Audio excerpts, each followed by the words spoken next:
Let's start with our classic system that I keep using over and over again, and that's because it tends to be very useful for instruction, and it also tends to be the system that is most covered in classrooms, so hopefully it'll be productive for you in your schoolwork. So I have this container. It has a movable piston on top, or a kind of a movable ceiling. And on top of that, well, of course, inside of my system, I have a bunch of molecules or atoms bouncing around, creating some type of pressure on the system. So let's say it has some pressure P1, this volume right here, let's call that V1. And let's say it also has some temperature that it starts off with. Everything is in equilibrium. Remember, these are macro states. The only way that I can even tell you what the volume or the pressure or the temperature is if this system is in equilibrium, if everything in it is uniform, the temperature is consistent throughout. Fair enough. And in order to keep it placed down, I have to put some rocks on top. And I've done this in multiple processes so far. And of course, I'm doing these little pebbles because I'm going to remove them slowly because I want to approximate a quasi-static process, or I want to approximate a system that's always close enough to equilibrium that I'm cool with defining our macro states, our pressure, our temperature, or our volume. Let me write V for volume. Now, in this video, I'm going to study what's called an isothermic process. Isothermic. Isothermic.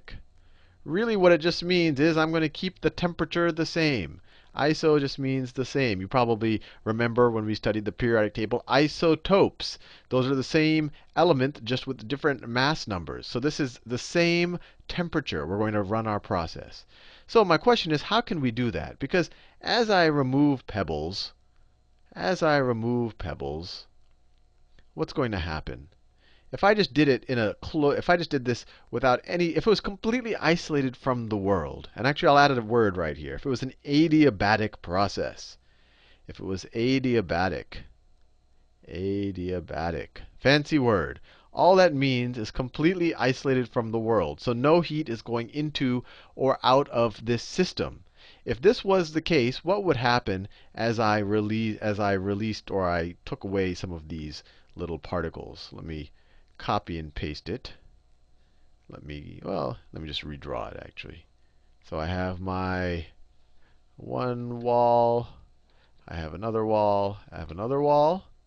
As I release a couple of pebbles, one at a time, my volume is going to increase. So I'm going to have a slightly higher volume. My volume is going to go up. I have fewer pebbles here now. I have fewer pebbles. And since I have the same number of molecules, they're going to bump into this less. So pressure is going to go down. Volume is going to go up. And if I was adiabatic, if I had no extra heat being added to the system, what do I know is going to happen to the temperature? Well, think about it this way. Some work was done, right? Our old ceiling was maybe someplace around here. We pushed it up with some force for some distance. So we did work. And so we changed some kinetic energy, or we transferred some kinetic energy out of the system. That's essentially what the work did. That kinetic energy was turned into work. And temperature is just a macro measure of average kinetic energy. Average kinetic energy. In fact, I won't go into it in the last video, the kind of proofy one, if you didn't watch it because you didn't want to go through the math, which is completely fair enough because it normally wouldn't be done in intro chemistry class. I showed that the internal energy is equal to the total kinetic energy, so total kinetic energy, which was equal to 3/2 times the number of moles times R times temperature. So temperature is just, by some scaling factor, a measure of kinetic energy. Now, when I do some work, it's essentially a transfer of kinetic energy, right? And I can't replace that energy with some heat because it's adiabatic. There's no heat going into or out of the system. So in that situation, the kinetic energy of the system went down. The average kinetic energy of the system went down. So the temperature would have also gone down. So the temperature would also go down. And actually, just as a bonus point, what happened to the internal energy? Well, the internal energy is the total kinetic energy of the system.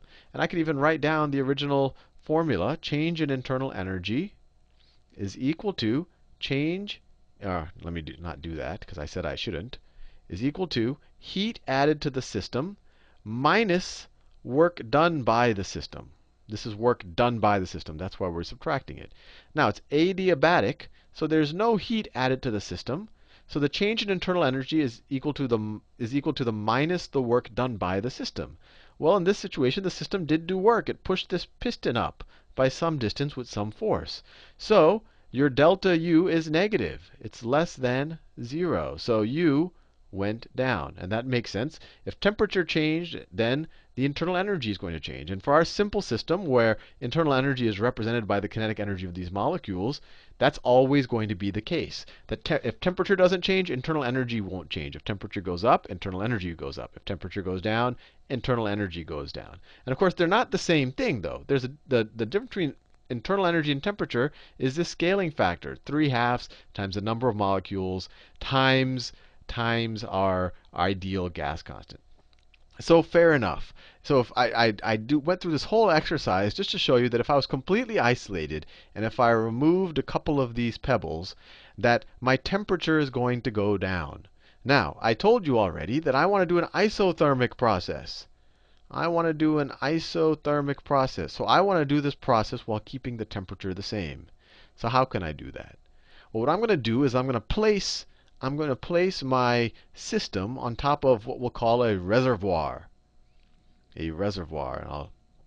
So a reservoir you can kind of view as an infinitely large amount of something that is the temperature that we started off with. So this reservoir is T1.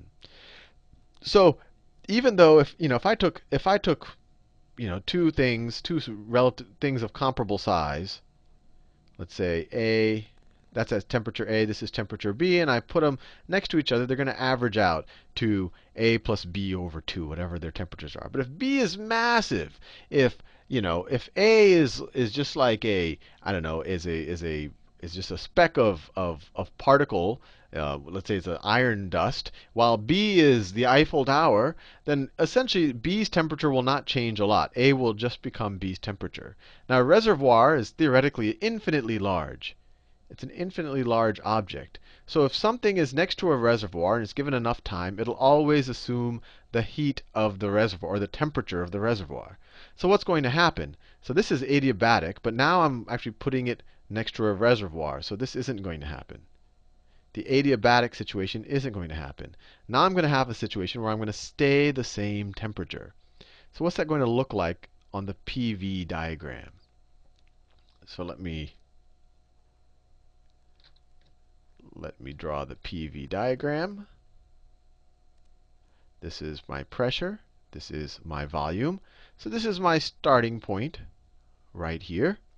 And what I'm saying is if I'm doing an isothermic process, so I just keep removing these pebbles. So I start at this state right here. And let me copy and paste it since I've done so much art already here. So I'm going from there. I'm going from there to here, where I'm removing a couple of the particles. I'm removing a couple of the particles. So let's say I've removed a couple of them over here. And because of that, I've increased the volume. So let's say the volume, it's not there anymore. Let's say it's a little bit higher. Let's say the volume is, just for the sake of our discussion, let's say the volume is expanded a little bit because I've removed some particles, the little pebbles on the top, keeping it down. So it's like the adiabatic process, but instead of the temperature going down, my temperature stays at T1. My temperature is at T1 the entire time because I'm next to this theoretical thing called a reservoir, right? Called a reservoir. So because of that, I will travel along what we'll call an isotherm. So if this is my first state, when I'm done, I might end up someplace over here. And so this is state 2. So this is state 2. This is state 1. 1, 2. What I'm claiming is that my path along this is going to be on some type of a rectangular hyperbola, or at least part of it. If I were to add rocks to it, if I were to add rocks and compress it, I claim that my PV diagram would go like this. If I were to keep removing rocks from this diagram, I claim that my PV diagram would keep going like that. And so what's the intuition? That if I keep the temperature constant, that I'm essentially moving along this hyperbola. Well, let's just take out the ideal gas formula. Let me box off all this stuff over here.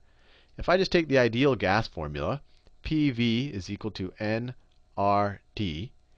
If T is constant, we know that R is a constant. It's the ideal gas constant. we know that we're not changing the number of moles of particles, then that means that PV is equal to some constant, right? This whole thing is equal to some constant.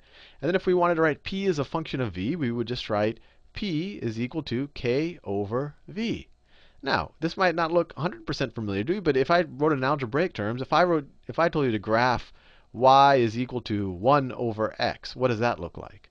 That's a rectangular hyperbola. That looks like this. If this is the y-axis, that's the x-axis. At least in this quadrant, it looks like this. It also looks like that in the third quadrant, but we won't worry about that too much. So whenever you hold temperature constant, you're on some rectangular hyperbola like this, like an isotherm. Now, if the temperature was a different temperature, if it was a lower temperature, you would be on a different isotherm. So you would be on an isotherm that looked like this, maybe over here. It would also be a rectangular hyperbola, but at a lower state. Why is that? Because if you're at a lower temperature, for any volume, if you're at a lower temperature, you should have a lower pressure, and that works out. That's why this is some temperature T2 that is lower than T1. So I want to do a couple of things in this video. I inadvertently explained to you what an adiabatic process is and why the temperature would naturally go down on its own if you didn't have this reservoir here. But the whole reason why I even thought about doing this video is because I wanted you to get comfortable with this idea of, one, that a reservoir will keep you in a kind of an isothermic state. It will keep the temperature the same. And then if you keep the temperature the same, that you will travel along this isotherm, these rectangular hyperbolas, and that each temperature has associated with an isotherm. So if you take that, let's just do one more step, and let's think about the actual work we did. Let's think about the actual work we did by traveling from this state to this state. Or if you just want to think of it in visual terms, from removing our pebbles slowly and slowly with this reservoir down here the whole time, from this state to this state, where our volume has increased, our pressure has, so our volume has increased, our pressure has gone down, but our temperature has stayed the same the entire time. So several videos ago, we learned that the work done is the area under this graph. It's the area under that graph. Or if we want to do it in calculus terms, and I'm about to break into calculus, so if you don't want to see calculus, cover your eyes or ears. It would be the integral. And the rest of this video will be a little bit mathy, and I guess I should make that statement on the title of the video. But if I want to calculate what this area is, I can now do this. The isotherm assumption makes our math a little bit easier. Because we know that PV is equal to nRT, ideal gas law. Or we could say P, if we divide both sides by V, is equal to nRT divided by V. So there we have it. We have P as a function of V. This function right here, this graph right here, is this. We could write P as a function of V is equal to nRT over V. So if we want to figure out the area under the curve, we just integrate this function from our starting, our V1, to our ending point, to our V2. So what is that going to be? Well, we're going to integrate from V1 to V2. Actually, that shouldn't be an equal. The work is going to be the integral from V1 to V2 times our function, P is a function of V, times dV. Right? We're summing up all the little rectangles here. We did that a couple of videos ago. So what's P as a function of V? So work done is equal to, from V1 to V2, nRT over V times dV. Now, this was our simplifying assumption. We said we're sitting on top of a reservoir. That this reservoir keeps our temperature the same the whole time. And we're going to learn in a second it's doing that by transferring heat into the system. And we're going to calculate how much heat is transferred into the system. So if we look at this right here, temperature, since we're assuming we're on an isotherm, is a constant. N and R are definitely constants. So we can rewrite this integral as the integral from V1 to V2 of 1 over V dV. And then we could put the nRT out here. I should have done that first. nRT. It's just a constant term.